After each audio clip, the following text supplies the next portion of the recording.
long after time allows.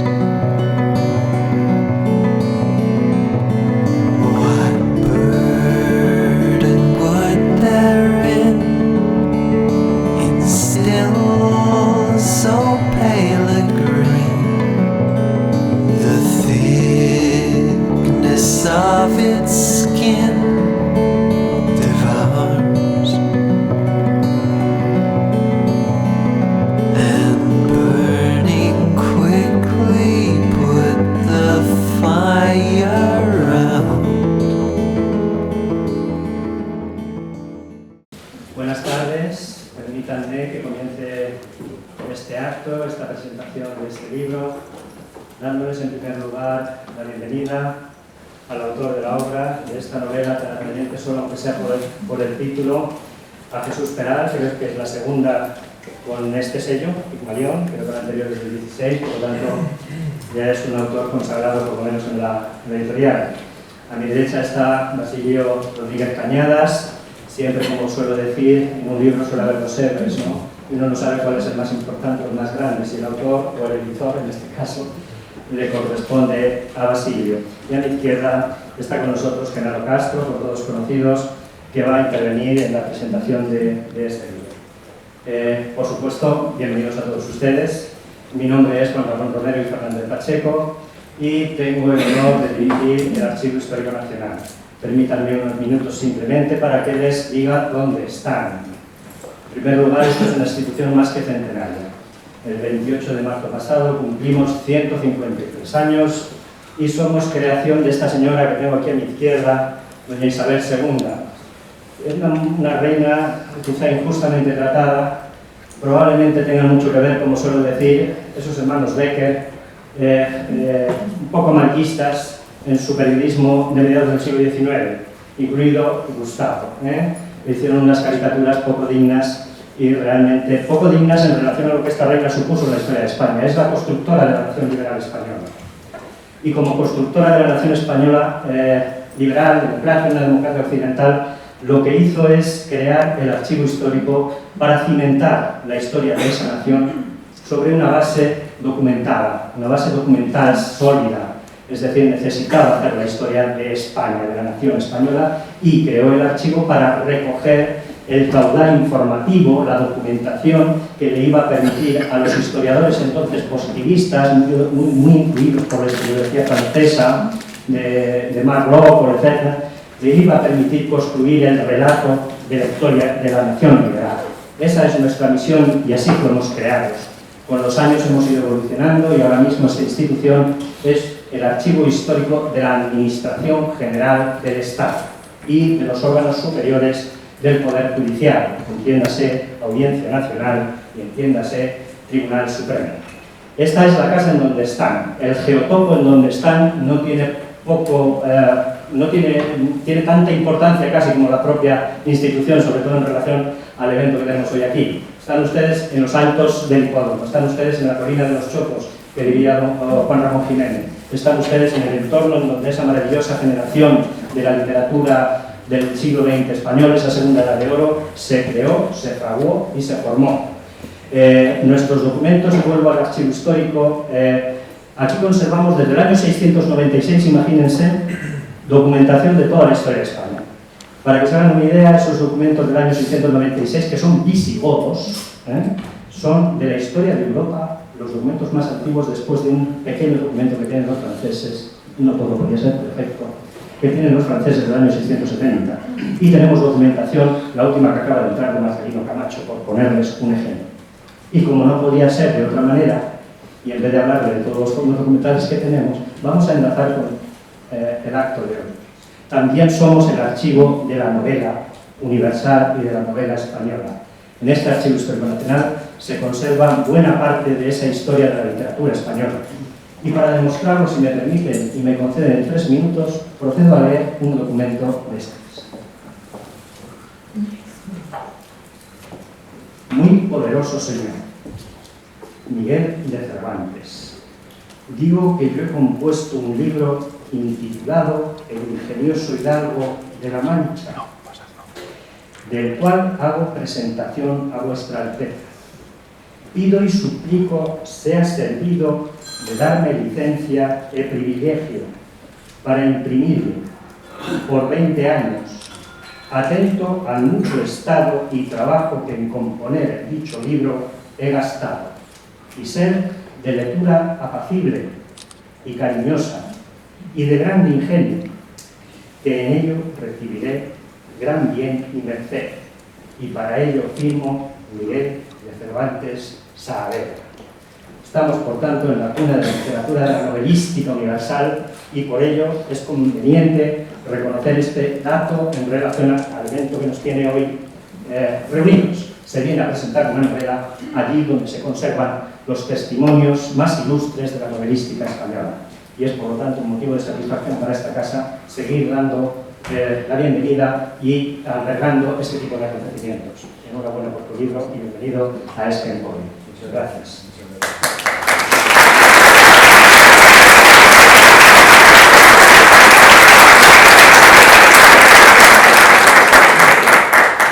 Pasamos la palabra a Basilio Rodríguez. Muchas gracias, Juan Ramón, señoras y señores, queridos amigos, muy buenas tardes. Efectivamente, es preceptivo comenzar con el capítulo obligado a los agradecimientos. Y es menester agradecer a esta institución, al Archivo Histórico Nacional, que, como bien ha dicho su director, alberga pues el fondo documental, archivístico y también literario de nuestro país. No lo ha hecho, pero les recomiendo que si tienen ocasión puedan visitar estas instalaciones, donde el personal pondrá a su disposición aquellos documentos que ustedes puedan necesitar o solicitar. Estamos encima, en buena parte, de un auténtico maratón literario e histórico. Si no me equivoco, corrígeme, Ramón, estamos en una institución que alberga más de 42 kilómetros de estanterías, anaqueles y armarios donde se conserva esa historia de España. Y es una institución que depende del Ministerio de Cultura y Deporte, pero es una institución abierta. Lo dice el editor porque hemos podido constatar a lo largo de los últimos años que distintas propuestas que les hemos hecho de obras muy diferentes, algunas no políticamente correctas, han sido acogidas con flexibilidad y los actos pues, han tenido lugar en estas magníficas instalaciones. Esa es una manera de demostrar que ciertamente es una institución oficial, pero que, aunque es del Estado, está a disposición de los funcionarios, de todos los españoles. Muchas gracias, Juan Ramón. Te ruego que transmitas nuestro agradecimiento a los responsables que nos permiten efectivamente reunirnos en un lugar tan emblemático para celebrar lo que a mí me gusta decir es como una especie de bautismo laico, porque sostengo que hay un paralelismo entre la presentación o aparición de un libro y el nacimiento de un hijo. Jesús, aunque no de edad provecta, ya tiene a sus hijas, ya tiene nietos, pero le ha nacido un retoño, un hijo de tinta y papel, que es el que hoy presentamos. De aspecto un poquito inquietante, parece que es chica, pero tiene también un cierto toque antiguo. Por eso, pues, reunirnos para celebrar la aparición de esta obra es motivo de alegría y satisfacción, y de alguna forma, pues, justifica que el editor, ese intermediario entre el autor y los lectores, pues esté compartiendo mesa con el director del archivo, con el presentador y con el propio autor. De alguna forma que nuestro papel finaliza el momento que aparece un paralelepípedo como este, impreso, encuadernado y a disposición de los lectores, nos gusta compartir estos momentos de alegría, de satisfacción con cada uno de esos autores. Y aunque llevamos casi 23 años en este convulso mundo editorial, hemos tenido ocasión de alumbrar más de 1.850 obras, seguimos sintiendo con cada nueva edición, con cada nuevo libro, pues el mismo nerviosismo, la inquietud que también sienten los propios autores, aunque Jesús es un hombre que nunca se pone nervioso, es un hombre siempre tranquilo, como lo ven ustedes, pero yo supongo que en su foro interno pues sí que siente una cierta zozobra, porque ya no puede seguir retocando esta obra que le ha mantenido ocupado durante meses y que especialmente ha hecho que en las últimas semanas, y no es metáfora, porque los primeros ejemplares salieron de la experimentación ayer mismo, pues haya estado corrigiendo hasta la saciedad, día, noche, fines de semana y festivos.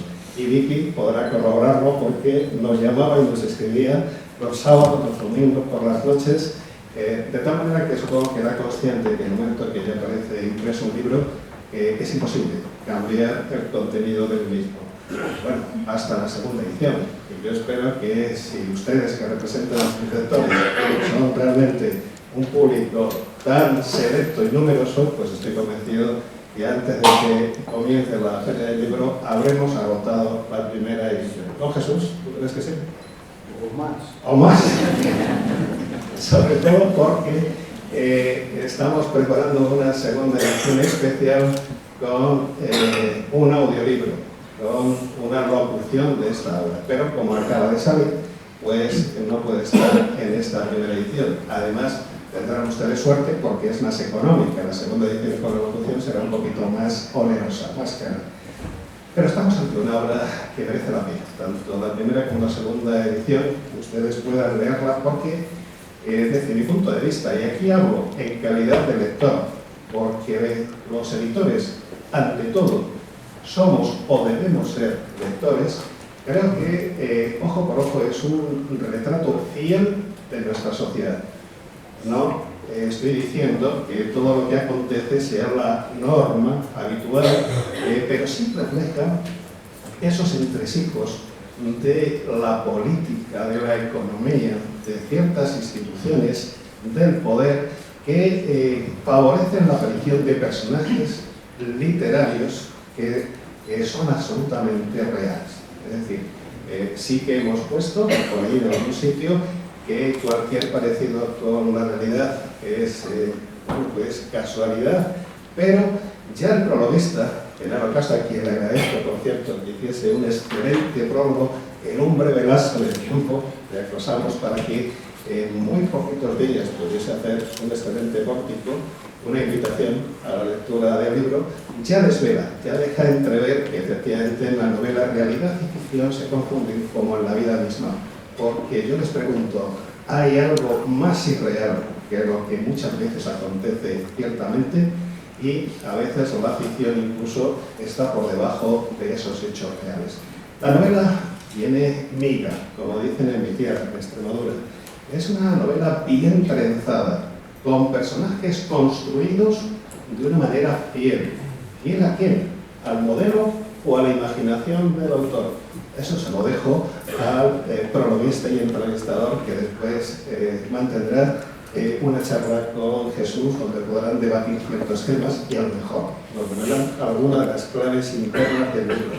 Lo que sí les aseguro, y espero que haya feedback, retroalimentación, si ven ustedes el libro, es que están construidos desde el punto de vista psicológico de forma absolutamente creíble. Son personajes que efectivamente podemos tener a nuestro alrededor, que vamos a ver en los medios de comunicación y que de alguna manera, pues, como digo, reflejan parte de nuestra sociedad. No solo los bajos fondos, también las cúpulas del poder, porque, como decía don Juan Tenorio, las personas que ocupan estratos muy distintos, ya saben ustedes, yo a los castillos subí y a las viviendas humildes bajé, y en todos sitios hallé constancia de, constancia de que efectivamente nos parecemos mucho más de lo que creemos. Y en este sentido, creo que muchos, espero que no se vean ustedes reflejados en los personajes más siniestros, pero también hay personajes que pueden ser parecidos a cualquiera de nosotros. El libro además mantiene la tensión, la estructura. Creo que el dominio del género demuestra que estamos ante un escritor que yo no sé si tiene más de vocación o de oficio. De vocación latente seguro, porque ya son muchas las obras en las que ha trabajado. Algunas ha publicado, otras me parecen inéditas, y de oficio porque, como decimos antes, sabe escribir, sabe construir y sobre todo sabe pues cerrar un producto, concluir y ofrecernos un producto absolutamente terminado, bien cerrado. Por eso yo le quiero agradecer, en primer lugar, la confianza que siempre ha depositado en nosotros. Gracias, Jesús. Aunque te conozco hace relativamente poco, no hace tanto que estábamos en la presentación de uno de los libros de José Luis López Amigo, cuando tuve ocasión de conocerte, me da la sensación ahora de que somos amigos de siempre, por las múltiples conversaciones sobre literatura, sobre vida, por tus muestras de afecto y generosidad constantes y, bueno, porque realmente es ameno, instructivo y divertido estar contigo y conocerte. Por eso quiero sinceramente agradecerte delante de toda tu gente, de tu familia y amigos, esa muestra constante de confianza y de amistad que me ofreces a mí y a todo mi equipo, que hace que, bueno, pues nos volquemos en la edición de tus obras con ahínco, con cariño. Y creo que la muestra pues está a la vista. Hemos intentado sintetizar en una imagen y es muy complicado la esencia y el mensaje oculto del libro. Que lo hemos logrado, estupendo, habremos cumplido con nuestro cometido, que no, realmente es nuestra visión, es nuestra interpretación. Y sobre todo pues quiero agradecerles a ustedes que representan a ese colectivo, repito, imprescindible, porque podrá haber autores, podrá haber editores, pero sin lectores el trabajo de ambos carecería de sentido. Les quiero agradecer también esa muestra de confianza que nos ofrecen al estar aquí hoy y al aceptar, espero, mi invitación a la lectura de esta obra. Una obra que ya ha sido analizada no únicamente por el editor, sino por un grupo de expertos y que ha obtenido un reconocimiento, el Premio Internacional de Novela Negra Truman Capote 2019. Un merecidísimo galardón.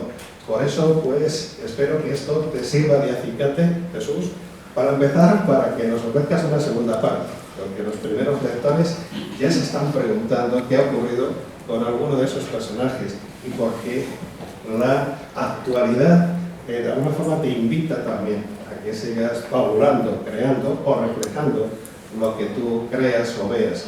Y sobre todo porque, como digo, pues las personas que han leído la obra han constatado que estamos ante un creador que, aunque por ahora pues es más vocacional que profesional de la escritura, quizá el día de mañana te retiras del mundo de la seguridad y te dedicas a la literatura. Todo es cuestión de probar. Muchas gracias por su presencia y voy a pedir a Ángeles Castillo que por favor proceda a leer el acta del premio y luego pues le vamos a entregar el diploma acreditativo de ti. Muchas gracias por su atención y por su paciencia.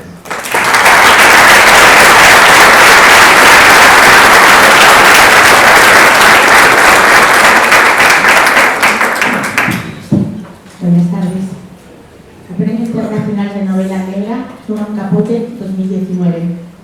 El jurado del Premio Internacional de Novela Negra Truman Capote 2019, convocado por el grupo editorial Seat Pigmalión, formado por Rodrigo Argüello, Genaro Castro, Amador García Carrasco, Roberto Gil de Mares, Fernando Lanzas, José Luis López Amigo, Ernesto Mata López, Basilio Rodríguez Cañada, Basilio Romero y Benigno Zamorano, concede por unanimidad este galardón a don Jesús Peral Viana por su libro Ojo por Ojo, dado en Madrid a 10 de abril de 2019. El premio va a ser entregado por los señores Genaro Castro, José Luis López Amigo y Basilio Rodríguez Cañada.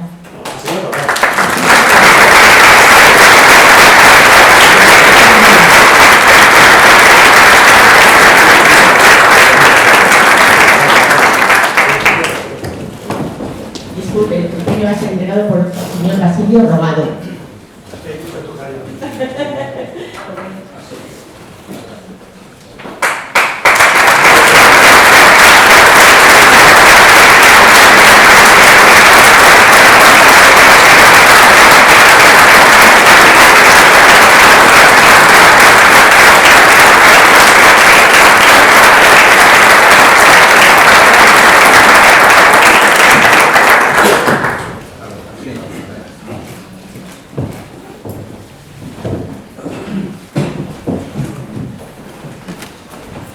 Bueno, con este acto que ya empieza a ser entrañable, vamos a pasar la palabra a Genaro y al propio autor, porque yo creo que vamos a hacer una presentación un poco particular, original y diferente, por lo tanto mejor. Tienes la palabra, Genaro. Muchísimas gracias, José Ramón. Gracias, Basilio, por vuestras amables palabras. Gracias, Jesús, por invitarme a presentar su libro, que es el segundo. Una cosa que agradezco y para mí también es un honor. Y además compartir la entrega con las personas que hemos hecho entrega del premio Truman Capote y con Basilio Robado en particular, que acaba de escribir una novela de 600 páginas que va a presentar en breve. Tenemos que estar atentos. Basilio Robado, con el que yo trabajé en la SER en los años 80, cuando él hacía un programa que se llamaba Cita a las 5, pionero en el periodismo del corazón, que ahora se dedica a escribir y que tiene 76 años y está como si tuviera 50. Así que, Basilio, enhorabuena por tu novela y por seguir tan vivo y tan periodista como siempre. Antes se ha hecho alusión, y antes de proceder a la entrevista, se ha hecho alusión al prólogo de la novela que yo escribí en muy poquito tiempo, leyéndola a ratos y dando saltos de capítulo en capítulo. Debo reconocer que no la he leído entera, incluso el final me falta, pero lo suficiente he leído para poder escribir unas líneas que yo creo que definen muy bien lo que ha escrito Jesús Peral y que yo voy a extraer un par de párrafos antes de proceder a preguntarle y que nos explique un poquito más él, que es el autor de lo que ha escrito, etc. Podemos decir, por simplificar, escribía yo y escribo en el prólogo, que el escritor arranca de su experiencia más íntima y secreta un torrente de acontecimientos y personajes que desencadenan imaginación y verdad hasta llegar a los límites de la vida cotidiana. Con un lenguaje sencillo y directo, Jesús Peral utiliza la palabra literaria con intuición y acierto. Y lo hace porque sus vivencias y experiencia en la difícil carrera de la vida hacia la muerte avalan certeza y confianza en la trama argumental con la pericia de quien ha bajado a los infiernos para emerger finalmente al cielo creativo de esta novela hecha de crudo costumbrismo tan humano como colorista. Sus personajes son todo un culto al retratismo cotidiano que trata de escapar a los bajos fondos y que va del homicidio a la trata de mujeres, del secuestro a la prostitución, de la radiografía social a la ciencia ficción, de la conspiración más retorcida. El autor ha logrado abstraerse tanto del superido existencialista que convierte en fantasía el tono narrativo de esta novela, escrita con mimo y precisión en la larga noche de la invención y los recuerdos. La lectura de este libro, por tanto, es tan recomendable como obligada porque en todos sus capítulos exhibe un grado de fidelidad certera hacia el entorno real en el que nos movemos a diario. A menudo nos despertamos con sucesos, hacía referencia al editor, con sucesos y aconteceres que el escritor relata con pasmosa fidelidad y proximidad, si bien se percibe que de su imaginación brotan la mayor parte de los hechos descritos con tanta transparencia que por momentos parecen auténticos. Es decir, cualquier parecido con la realidad no es pura coincidencia, o sí, pasado, presente y futuro se enredan en la trama para viajar a la ambigüedad del sentimiento femenino y masculino con todas las consecuencias de la fatalidad. El laborioso andamiaje con el que Jesús Peral construye la novela está asentado sobre el conocimiento de causa y los cimientos de la realidad. Su preocupación por el detalle y la descripción minuciosa solo es fruto de una capacidad de observación fotográfica que una prosa autodidacta hecha a sí misma la convierte en cinematográfica. Jesús Peral esculpe sus personajes de ficción con tanta pasión que termina mostrándolos como personas verdaderas de carne y hueso, con sus miserias e inquietudes, con todas las consecuencias de vivir al límite de esa realidad escrita. La amistad, el amor, el sexo, el miedo, la vida y la muerte confluyen en el cruce intrépido del paso del tiempo. Toda la trama resulta tan verdadera y cercana que el lector no puede despegarse de la crueldad que transmite su lenguaje ni de la pasmosa rudeza de un relato inclemente, áspero y riguroso. Todo lo que nos rodea, desde el móvil a la maldad, desde Internet a la felicidad, desde el sufrimiento a la bondad, desde lo material a lo espiritual, desde el amor al desamor, desde la lucha titánica y bíblica entre el mal y el bien, se dibuja con bocanadas de prosa, explica puñados repletos de veracidad. La narrativa es tan evocadora como deliberadamente fiel a la revelación modernista. Todo lo que podemos encontrar en los periódicos, la radio y la televisión se asoma en este libro como una experiencia y cura de humildad que no reúne ninguno de los retos sociales del momento. Inmigración, escuchas, venganza, droga, criminalidad, supervivencia. La vida real, en definitiva, se recrea en un relato de suspense policial que se manifiesta en las múltiples pero concretas versiones de la España de hoy. Jesús Peralviana, y voy acabando el prólogo, vuelve a acertar con esta novela que, aun siendo considerada negra, abarca tan limpia exposición de historias y protagonistas que muy bien pudiera ser considerada una novela blanca, transparente, del difícil género de la vida. En ella hay esfuerzo, pasión, realidad, verdad, sencillez, sacrificio, imaginación, desencanto, sofisticación, nostalgia, entusiasmo, pragmatismo y una larga lista de actitudes que hacen recomendable su gratificante lectura para que el lector asuma la pequeña pero infinita huella a la que nos exponemos en nuestro paso por este mundo global. Jesús Peral consolida en esta novela existencial todo su repertorio narrativo, aportando la clave del disco duro de su imaginativa experiencia con una prosa tan sincera como pasional. Ojo por ojo, palabra a palabra, línea a línea, capítulo a capítulo, Jesús Peral llega para quedarse en el competitivo mundo de la novela negra española y lo hace, pese al título de su libro, sin revanchismo y venganza. Lo hace simplemente con la resignación coral de los personajes que viven su vida al límite de una literatura tan compleja como humilde, tan modesta como brillante, tan astuta como libre. Ojo por ojo es sin duda una prueba de fuego superada con nota por Jesús Peral. Por eso, Jesús, te doy en primer lugar la enhorabuena. Y la primera pregunta que yo te planteo es que podemos decir que el libro no viene con un pan debajo del brazo, pero sí viene con un premio, que es un premio de mucha responsabilidad, porque los periodistas, cuando hablamos de Truman Capote, para nosotros son palabras mayores. ¿Sientes esa responsabilidad?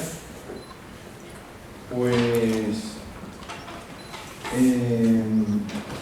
es que sabe lo que pasa, que el premio, que yo agradezco muchísimo y que es un honor para mí, y más un premio como el de Truman Capote, que es el símbolo de la novela negra, pues me resulta inmerecido. O sea, yo he leído novelas que son buenísimas y que a lo mejor merecían más el premio, pero no es algo que me dé, yo qué sé,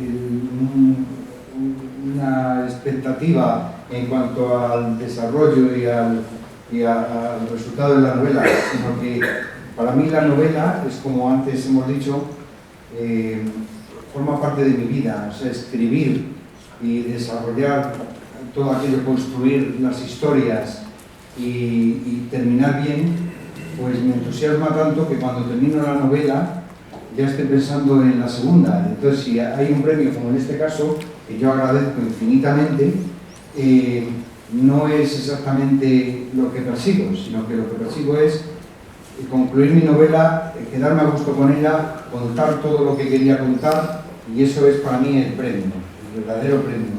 Que se me ha concedido este premio y que yo agradezco muchísimo, y que vuelvo a decir que me resulta inmerecido, sin ninguna duda, pero que Truman Capote es el colofón de la novela negra. Sin duda, bueno, Truman Capote, la mayoría de los que están aquí lo saben, escribió A Sangre Fría, que es un modelo de novela y de lenguaje del periodismo moderno. Bueno, a los que estudiamos periodismo lo hacían en la facultad, y por lo tanto, tener un premio con el nombre de Truman Capote es para mí algo de muchísima responsabilidad. Por eso te hacía esa primera pregunta, Jesús. Sin embargo, ¿tú crees que no tienes influencia en absoluto de Truman Capote, sino que tú eres un escritor que se ha hecho a sí mismo autoridad? Sí, no. Vamos a ver. A Sangre Fría es la historia de un suceso. Entonces, de hecho, él marcó una pauta importante dentro del periodismo, porque yo creo que fue el creador del periodismo de investigación. Yo creo, no sé si es así, pero está basada en un suceso. Lo mío es completamente diferente. O sea, yo nunca me he fijado en la forma de escribir de otro escritor, jamás. Es más, yo creo que me despistaría. Es como cuando tengo que leer algo porque hago una presentación o lo que sea, me suelo despistar. Prefiero improvisar. Y en la novela hago lo mismo, o sea, improviso. Es más, muchas veces, estando hablando con alguien, es cuando se me ocurre algo, y entonces es cuando en ese momento saco mi teléfono y en mis notas apunto, o a medianoche me levanto y apunto, o estoy constantemente así, hasta tal grado que resulto incómodo, probablemente para muchos, y yo lo entiendo perfectamente porque estoy todo el día viviendo la novela que estoy escribiendo. Y bueno, pues eso es una cosa que me ocurre, pero que Truman Capote, yo he leído poco de Truman Capote, he leído 3 novelas de él, y me gustan mucho más a mí. Bien, todas las personas que están aquí conocen de un modo o de otro al autor, te conocen a ti. Para quien te conozca menos, ¿cómo te definirías? Además de ser un empresario de éxito, como decía Basilio, de triunfar en el mundo de la seguridad, de ser filántropo y escritor a tiempo parcial, de escribir mejor que Truman Capote, ¿cuáles son tus virtudes como escritor? ¿Y tus defectos? Mis virtudes pocas, pero defectos muchos. Y yo soy una persona yo creo que soy muy sencillo, aunque a veces digo pedanterías porque me divierte en ese momento decirlas, pero no porque lo sienta. Digo pocas, o sea, pero yo soy muy sencillo en mi vida y es más, soy muy crítico con aquellas personas que yo llamo inmortales, que son los que se creen que van a vivir toda la vida o que se tienen un comportamiento que pasan por encima de cualquiera. A mí eso me molesta muchísimo. Defiendo a capa y espada a las personas que están en una posición más humilde. Posiblemente sea porque desde yo cuando era pequeño y me perdía, mi madre decía a quienes me buscaban: donde haya un mendigo, allí está mi hijo, hablando con el mendigo. Y aquello posiblemente siempre me obsesionó con que si yo algún día iba a ser mendigo. Porque ver la vida tan triste de un mendigo a mí me obsesionaba. Y desde entonces yo creo que aprendí a entender a las personas que están en una posición diferente de la mía y a educar a mis hijas con que siempre que alguien les recriminase, que antes de hablar se pusieran en el otro lado y reflexionasen si dirían las mismas cosas en esa posición y no en la que están. Y yo es algo que siempre hago y generalmente yo me ofendo, si me insultan a mí me ofendo menos que si insultan a otros. A lo mejor soy un poco abogado de pleitos pobres y por eso es por lo que he escrito ojo por ojo. Pero que no soy, o sea, que tú como eres, pues nada, pues, no le tengo miedo a la muerte, me encanta pues atreverme con cualquier cosa, desde el mundo de la empresa hasta el mundo social, y así soy yo, muy sencillito. Jesús, ¿por qué escribes? ¿Por placer, por necesidad vital, por escape, por hobby? Los 250.000 euros que nos van a dar por el premio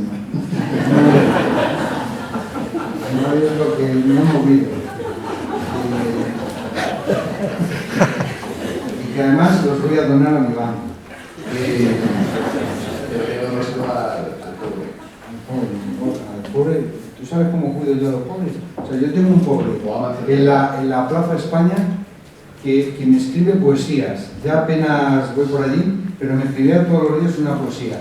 Y yo siempre decía, yo estoy convencido que este hombre en mi puesto es mucho más efectivo que yo, con la imaginación que tiene.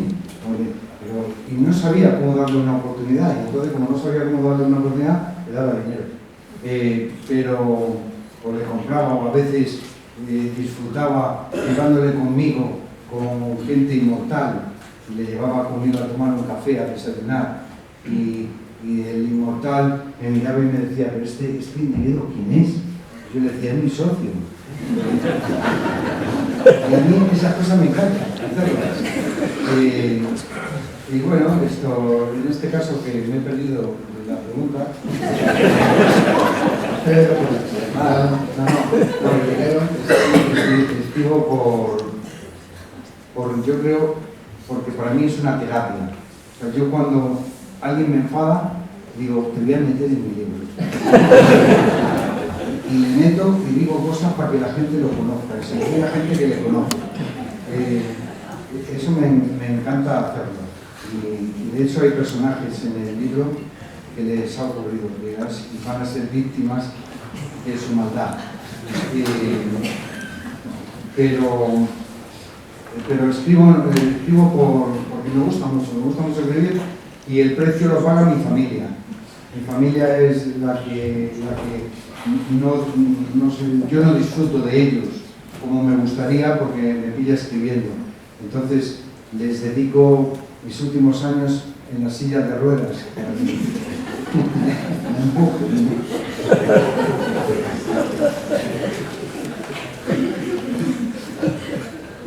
¿cuál es tu método de trabajo?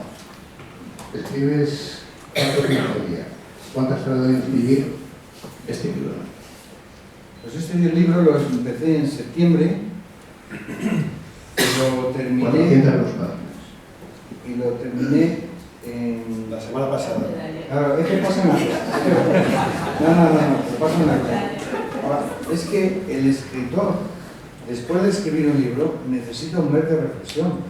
Porque si yo no hubiese tenido la facilidad que he tenido, porque Basilio estaba en Colombia y tuve la facilidad de ir haciendo correcciones y enfadando todos los días a la correctora que tenía que volver a empezar, al maquetador y todo eso, porque se me van ocurriendo cosas y yo digo, no, hombre, ¿qué va? Es mejor de esta manera. No, le voy a matar poco a poco, ¿no? Entonces, yo disfruto matando a la gente mala poco a poco. No de golpe. Pero bueno, no es el fundamento. A veces es una poesía que se me está ocurriendo según me afeito.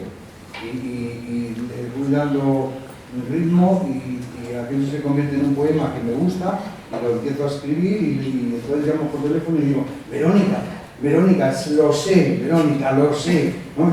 Y la corrijo otra vez. Y sí, este libro lo he ido corrigiendo mucho, pero también lo he escrito en un tiempo muy corto, porque ha sido de septiembre a principios de mayo. ¿Cuánto he dedicado a tu día? Pues mira, yo me levanto a las 7 menos cuarto de la mañana y muchas veces, no todas, porque a veces me levanto con la intención de escribir, con esa intención me levanto todos los días. Pero luego después, a veces caigo de golpe en el sofá y intento reponerme, pero no soy capaz de escribir. Y la mayoría de las veces sí escribo. Y escribo desde las 6 menos cuarto o cosas así hasta las 7:30, unos 3/4 de hora. Y luego después, en el despacho, muchas veces estoy escribiendo y entra mi gente y yo tengo aquí en la pantalla, ellos ya lo saben, y entonces ellos me siguen la corriente e incluso me doy cuenta que hacen como que se creen que yo me estoy enterando. Lo noto, o sea, porque estáis algunos por ahí y lo noto. Pero es que lo que en ese momento tengo en la cabeza es menos importante que lo que se me está diciendo. Pero me puede tanto la escritura que no soy capaz. Y a lo mejor hay que tomar una decisión y yo digo, ¿lo has hablado con Vicky? Entonces le paso el muerto a otro. Pero sí, escribo en la oficina a ratos. A veces había un libro que yo estaba escribiendo y que necesitaba mucha concentración, pero mucha. Es un libro que me llevó años, muy profundo y tal. Y ese libro, yo me escondía, yo llegaba al parking de mi oficina y como los cristales de mi coche están oscuros, como lo que yo tenía que escribir no podía esperar porque se me podía olvidar, entonces yo lo que hacía era quedarme a oscuras atrás en los asientos y estar ahí escribiendo y veía que me estaban buscando y a veces oía decir, pues si tiene la chaqueta en el despacho, y yo estaba agachado en la mesa para que se fuera. Y esto me ha ocurrido muchas veces, porque para mí es más importante terminar ese pensamiento o esa idea o ese matarile, lo que sea, pero y luego después cuando llego a casa pues escribo a lo mejor desde las 9, que suelo llegar a 9:30 y escribo como hasta las 12 más o menos. Y los fines de semana completos y las vacaciones, los ¿Cuándo puentes. trabajas? ¿Eh? ¿Cómo te haces rico? Pues mira, esto... bueno, esto... Ahí te fallaron. ¿Eh? No.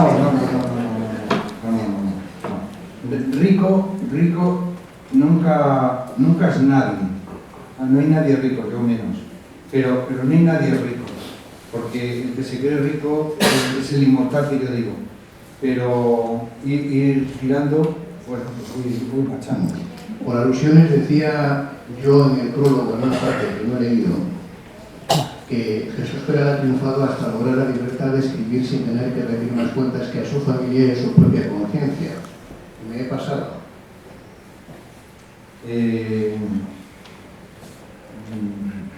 Un poco. Un poco porque yo le quedo como un vago. Vamos a ver. Yo quiero morir trabajando. Yo quiero morir. Eso queremos todos. Sí, no, todos no, ¿eh? No. El inmortal del libro no. El inmortal, por supuesto que no. El inmortal quiere morir negando el sentido común. No, pero a mí me gusta estar trabajando siempre. Yo miro muchas veces a amigos que conozco que se han jubilado, te va un cambio, de repente van en chándal, acostumbrados a verle con traje, esto ya no se afeita una vez a la semana y además está perdido. Entonces yo no quiero llegar a eso, yo prefiero que llegue el Alzheimer pero sin darle cuenta y que la eutanasia se instaure. Pero yo insisto, Jesús, que tú tengas la vida resuelta y no vivas de la literatura, libera del miedo al fracaso. Si tú estás todo el rato preguntándome a ver si yo tengo la vida resuelta, te veo, ya lo has intentado más veces, yo no tengo la vida resuelta, no hay nadie que tenga la vida resuelta, no hay nadie. O sea, todos hemos visto. Pero te pregunto de otra manera, ¿tienes miedo al fracaso? No. Fíjate, fracasar, no. Cuando en mi empresa, que aquí hay personas de mi empresa, saben que cuando hay un disgusto, yo no monto un pollo. No, porque entiendo que nos abre la puerta de ver en qué nos hemos equivocado. O sea, yo creo que se aprende del fracaso y del éxito no se aprende nada. Todo lo contrario, te da pedantería, soberbia, todo son cosas negativas. Por eso yo digo, el premio, vale, oye, muchísimas gracias, de verdad, no quiero que parezca otra cosa, pero que para mí lo que fundamentalmente vale es el seguir marchando, el seguir tirando por adelante y que se sigan ocurriendo cosas y que no se me suba nunca, que no se va a subir, es imposible, que se me suba el pago ni que yo cambie de sexo. Esas son cosas que no... También decía en el prólogo, una parte que se ha leído de cualquier parecido con la realidad, no es pura coincidencia, ¿o sí? Bueno, vamos a ver. La realidad puede coincidir con lo que yo he escrito, pero lo que yo he escrito no lo he escrito mirando a la realidad. O sea, son dos cosas que a lo mejor se parecen, porque claro, el mundo está lleno de acontecimientos de toda la naturaleza. Entonces, bueno, pues pueden coincidir cosas en mi libro que parece que son, pero que no son con esa intención. Lo que pasa es que sé tanto de tanta gente y tanta... en fin, y no es que lo desvele, pero que es lógico que yo escriba sobre tantas cosas que me ha enseñado la vida y que todos los días me enseña. Entonces, pues no puedo evitar... En la introducción Jesús dices, textualmente, cualquier relación que establezca el lector con algún suceso que haya sido en el pasado o en la actualidad será exclusivamente fuente de su propia imaginación, dado que el autor en ningún momento ha buscado ni recurrido a analogía alguna para desarrollar su propia inspiración. ¿Tienes miedo a alguna querella o qué? Nunca me han puesto ninguna, me haría ilusión, porque yo soy un abogado frustrado, o mejor un juez, más que un abogado. O sea, a mí me hubiera gustado haber sido juez. Yo creo que me hubieran echado rápido, y más en estos tiempos. Pero no tengo miedo a que alguien se sienta aludido, que sé que va a ocurrir, pero es coincidencia. Además, si toda la bronca es que se sienta aludido, pues nada, pues le doy los derechos del libro y para él, si yo lo que quiero es seguir escribiendo. Pregunta a la mandíbula directa, sí. ¿Hay algo de autobiográfico en tu novela? No. Mario o Marcos. Sabía yo que Marcos, a Marcos le he cogido mucho cariño. O sea, por eso sigo escribiendo, ya estoy con la segunda parte de Marcos, y además la segunda parte, que no sabía cómo comenzarla, se me ocurrió un día y me dio una alegría enorme, porque era la mejor manera de comenzarla, la mejor. Y con Marcos yo me divierto mucho porque no es que me sienta identificado con Marcos, sino que a través de Marcos yo consigo vengarme de aquello que me duele de la sociedad. Entonces mando a Marcos para que le dé una mundanga a no sé quién. Y luego le mando a Marcos para que le... En fin, y luego entre medias, pues Marcos, que tiene su propia vida, porque de verdad que es que hay veces que duda cabe que son cosas que se me ocurren según estoy escribiendo, pero que yo mismo me río y me llevo a querer como el actor. El actor cuando está actuando se mete en un papel en el cual no es él, se mete en ese papel y se siente así.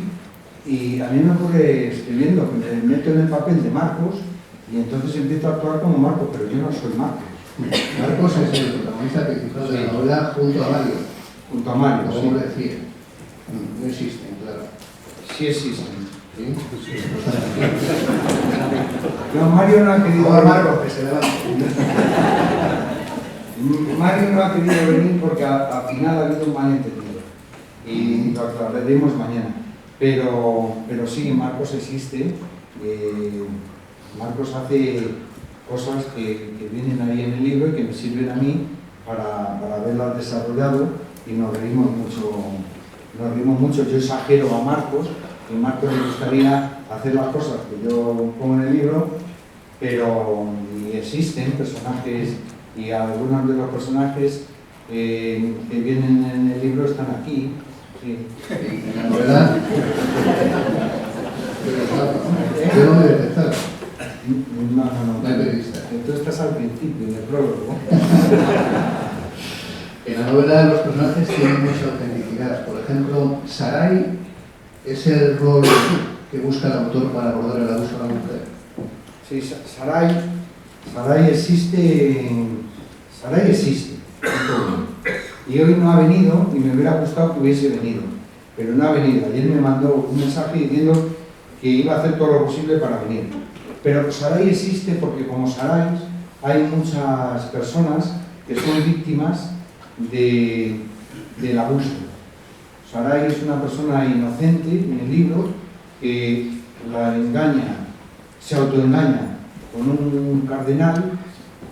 El cardenal, como consecuencia de ver la inocencia de ella y de la superstición de ella, pues entonces el cardenal abusa de Sarai, pero luego después abusan otros, como consecuencia de la inocencia.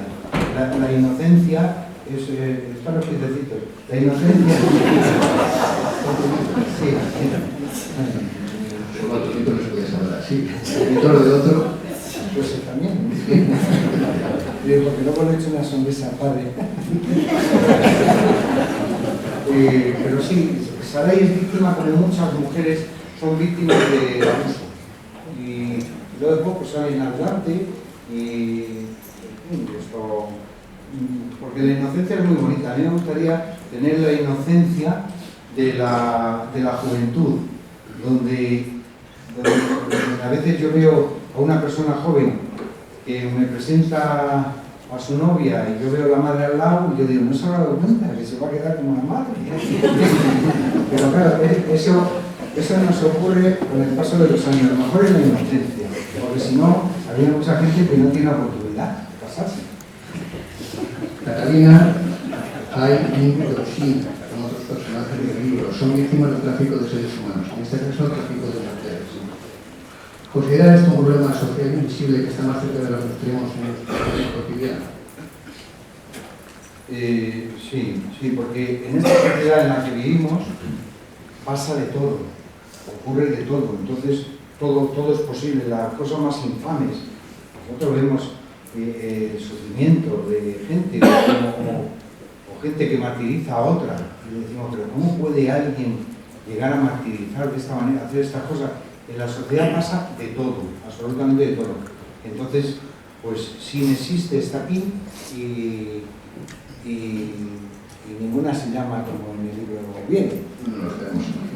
El título de la novela, Ojo por Ojo, ¿la convirtió en una novela de venganza? ¿O es simplemente un reclamo editorial? No. Es una novela de venganza. O sea, yo soy partidario de la venganza. O sea, ahora mismo tenemos un español en Estados Unidos que lleva 25 años en la cárcel y no se sabe y están todos contentos porque va a ser cadena perpetua. No va a ser corredor. Pues yo veo bien. O sea, yo creo que una persona que mata a otro, pues que lo ha premeditado y lo ha planificado y lo ha llevado a cabo, a mí me resulta absurdo cuando oigo decir, no, para que se reinserte.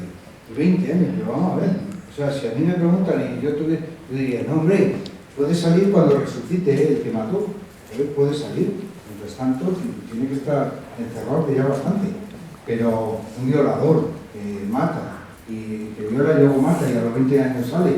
O sea, a mí es que eso me resulta tan inhumano que cuando en cambio, aquí hay bastantes abogados, yo opino así. Y hay una persona muy importante dentro de la judicatura. Yo tengo mi pensamiento, y mi pensamiento pues a lo mejor se ajusta más al ojo por ojo y diente por diente, pero es que yo creo que tiene que ser así. ¿Qué le hizo? ¿Le cortó la pierna? Pues a este señor que le corten una pierna. Pero lo que no puede ser es que el que le ha cortado la pierna, como el que tiraron al metro, vaya con 2 muletas y vea al otro jugando al fútbol. Es que eso para mí no tiene ni sentido. Hacía referencia al juez bolivariano al que hemos visto por ahí, supongo que te referías a él. Sí. Pues en el libro la judicatura tampoco reserva de su crítica cruda y realista. Ahí hasta un juez prevaricador y un magistrado ilustre. ¿Está usted pensando en alguien? Sí.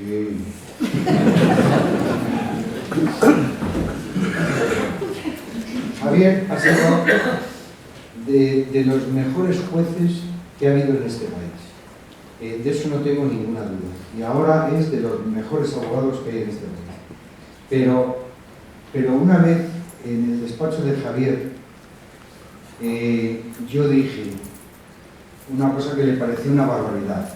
Y dije, en el orden de malignidad social, yo digo, primero los políticos, luego los jueces, luego, o sea, de peligrosidad. Esto, tal, y hice una clasificación. Como estaban los jueces, Javier se enfadó. Y entonces yo lo expliqué, mirad, el otro día ha habido una sentencia de un juez, resulta que una chica roba en la casa. Y entonces, como ya sospechaban de ella, ponen una cámara y la pillan robando, la denuncian. Y el juez la deja en libertad porque la chica no tenía conocimiento de que había una cámara. A ver, el siglo XXI, que se sea tan tonto, porque es que yo, según va pasando mi vida, yo de verdad me voy encontrando con cada vez más tontos, y además dirigiendo grandes compañías, grandes eventos y grandes cosas. Y yo digo, es que esta misma gente que yo la he conocido a través de los años y les conocí como siendo muy eficaces, han pasado los años y ellos estaban en una posición de ejecución y eran eficaces. Pero luego, cuando han pasado a un determinado nivel, conocen los mejores restaurantes, conocen los mejores sitios y todo eso, pero en lo suyo han perdido los hilos, como yo en mi empresa. O sea, en mi empresa todo el mundo sabe más de mi empresa que yo. Pero eso yo creo que nos pasa a los empresarios, que según vamos cumpliendo años, porque vamos teniendo gente a nuestro alrededor que son más capaces que nosotros, por muchas razones. Pero en el tema de la judicatura, yo es que oigo sentencias que de verdad no puedo entender. Y tengo amigos jueces, y tengo un amigo que está aquí también, y que como no sabéis quién es, esto me dijo un día, bueno, oye, pues que recurra. No, yo creo que un juez, un médico, no puede permitirse el lujo de equivocarse. Se puede equivocar, bueno, y entonces hay una instancia superior, pero no es lo mismo que otra profesión. O sea, un mecánico te cambia el cárter y deja el tornillo mal apretado y se va el aceite y no sé qué, pero no es lo mismo que un señor que te puede mandar a la cárcel o que te crea una enfermedad mental como consecuencia de ese trauma psicológico que te ha hecho pasar. O sea, a mí me parece que y las cosas todo esto que hemos estado oyendo estos días y que pasan, que es tan absurdo y tan ridículo que pase, y luego ves lo mismo que pasó en tiempos anteriores y ves cómo la respuesta del presidente del Senado fue la que tenía que haber sido. Y ya no. ¿Y por qué? Porque vamos a menos. Porque hoy día, para explicar una cosa que hace años se explicaba en 10 minutos, hoy necesitas hora y media y no le has conseguido todavía convencer. Y cuando ya parece que le has convencido, va y se apunta a él la idea, como si viniera de él. Esto está ocurriendo. Entonces, yo cada día me dedico más a escribir porque me aburro. En las reuniones me aburro, en las reuniones muchas veces por esto. Jesús, tú eres un empresario que conoce muy bien el mundo de la seguridad, por tanto conoces muy bien las virtudes y miserias policiales. En tu libro hablas de mafia policial. ¿Debemos sentirnos amenazados? No. Pues yo creo que aquello que en el pasado fue ya no tiene nada que ver. Es más, yo creo que los policías me da pena. El policía no tiene prácticamente atribuciones. Y mira que lo dije. Ya no tiene... Mira que lo dije. Ya no tiene atribuciones. O sea, el policía es como un ciudadano normal y corriente. Entonces me da pena, porque ¿qué lleva pistola? Aquí, no sé qué, ¿para qué se juega la vida? ¿Y por qué ocurre todo esto? Pues porque yo creo, y no viene al caso, pero yo creo que la democracia ha fracasado porque se ha quedado obsoleta. O sea, yo creo en la democracia, lucho por la democracia y tal, y admiro la democracia, pero no esta. O sea, esta yo creo que se ha quedado obsoleta. O sea, está dirigida por mangantes. Bueno, pasemos a Bueno, no podemos criticar a Jesús. No es recomendable para el libro. Por tanto, volviendo a lo que yo te preguntaba hace un momento, al comisario Villarejo no lo encontramos en la novela.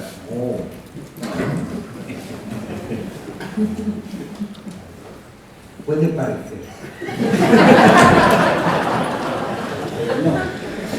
Pero no. Nadie sea mal pensado.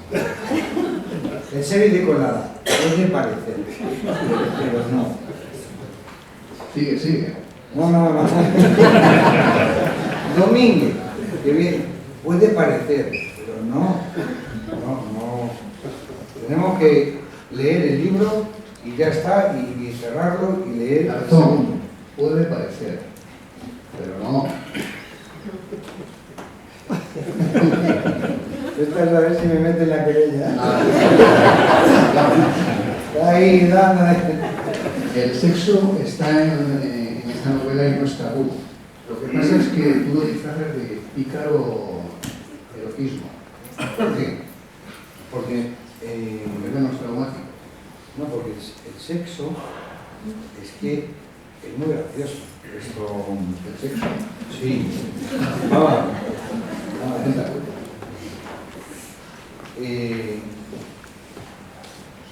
El sexo que no es gracioso es el sexo fácil.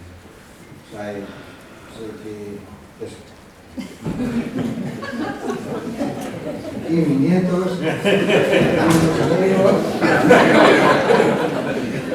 entonces esto, ese otro, que ahí en la novela se da muy poco, son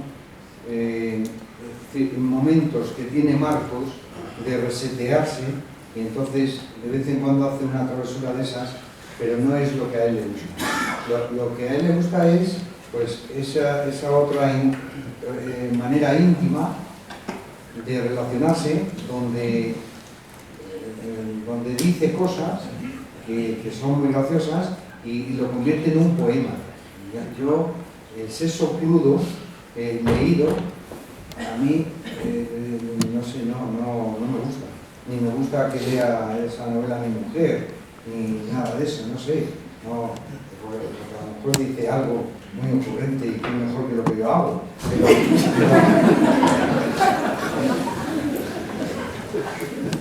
Pero yo he preferido en la novela tratar esta parte dándole cierta gracia. Entonces la encubro con simbolismos, pues yo qué sé, con la cocina o con un concierto. Entonces voy citando las cosas de tal manera que el lector se lo va imaginando. Y bueno, la gente que lo ha leído, que ha leído el borrador, pues posiblemente porque es amigo mío, me ha dicho que le ha gustado. En tu novela encontramos crímenes, misterio, violencia, suspense y la eterna lucha entre el bien y el mal. ¿Hay más razones para que los que aquí están lean la novela o con eso es suficiente? Yo os ruego que leáis la novela porque es buenísima. Yo la he comprado al entrar. No, la novela es muy entretenida. ¿Qué precio? Sí que no lo sé, el precio son 22, pero... 24 euros. 24. Es barato, ¿eh? Gastarse los bolsillos, amigos. La novela es muy divertida, de verdad, ¿eh? O sea, a mí me ha divertido mucho. Y yo creo que es muy divertida y a los que la han leído les ha divertido muchísimo. Yo he mandado una secuencia, para que oyeseis, porque se está haciendo audiolibro. Entonces he mandado algo que ha leído una chica colombiana y ha hecho el papel del sacerdote, que es el que abusa de ella. Pero bueno, alguien muy religioso a lo mejor puede, un sacerdote, resume, me decía hace poco un amigo, que un sacerdote, y vamos a ver si ahora va a resultar que un sacerdote no piensa como nosotros y hace lo mismo que nosotros. Y no quiere decir que los sacerdotes sean todo eso que se está contando y todo eso. Hay sacerdotes y sacerdotes, y luego después, pues como nosotros, hay gente que te despacha con un crucifijo encima de la mesa y no es sacerdote, y luego después es un canalla, es inflexible, no atiende a razones, ha tomado una determinación y no hay manera de convencerle de lo contrario. Entonces, pues cualquier persona, no sé si he contestado. Sí, prácticamente sí. Porque veo a la gente con cara de cóctel y el abuelo está lleno. Solo mejor. Lo has llenado, Jesús, enhorabuena por tu libro, y simplemente pedirte si quieres añadir algo más o agradecer la presencia de los presentes. Bueno, por supuesto, agradeceros a todos que hayáis venido. Es un placer para mí haber visto muchas caras que hacía tiempo que no veía, y sobre todo eso, agradeceros la consideración de estar aquí conmigo. Y ahora tenemos un cóctel que espero también que os guste. Se ha intentado que paséis un rato agradable y espero que así sea, pero de verdad, que mira, el que compréis la novela, a mí no me reporta nada, o sea, yo no escribo para ganar dinero, en absoluto, porque tengo una ONG y todo eso, y además no estoy en eso, no estoy en el tema pero pues lo vais a pasar muy bien este verano, de verdad. Y nada más, daros las gracias y tampoco tenéis el compromiso de que estéis con una novela debajo del brazo, no hay ese compromiso en absoluto, pero que lo más importante es que hayáis estado aquí y que hayan sonado pocos teléfonos y que mis nietos no hayan cogido ninguna. Bueno, pues muchas gracias a todos.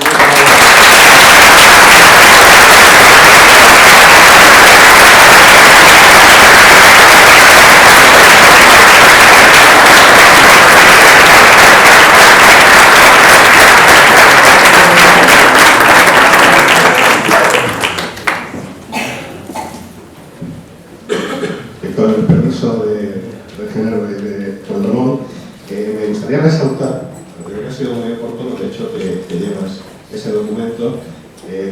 Cervantes decía que su lectura era apacible y cariñosa. Después de escucharte, yo creo que tu novela también, ¿no? Me invita a una lectura apacible que parece que al principio era un poco más confusa, pero yo creo que nos has convencido a todos. No, apacible no es. No. Yo creo que te he regalado la licencia de impresión del Quijote, pero me he equivocado. Tenía que haberte regalado el Rinconcete y Cortadillo describiendo el mundo de los bajos fondos sevillanos. Tú has descrito que seguramente Madrid, pero bueno. Pero cariñosa sí, cariñosa sí. Sí, cariñosa, muy cariñosa. Si me permiten, simplemente con el permiso de la mesa, decirles que el autor no va a firmar ejemplares aquí porque se perdería el cóctel. Va incluso a la salida del hall hacia el jardín. Ahí estará firmando. Por favor, no le retengan aquí con fotografías o saludos porque impediría que llegase pronto a su ubicación. Y de esa manera ustedes podrán disfrutar del cóctel y quien quiera pues podrá adquirir el libro y que se lo dedique. Muchas gracias.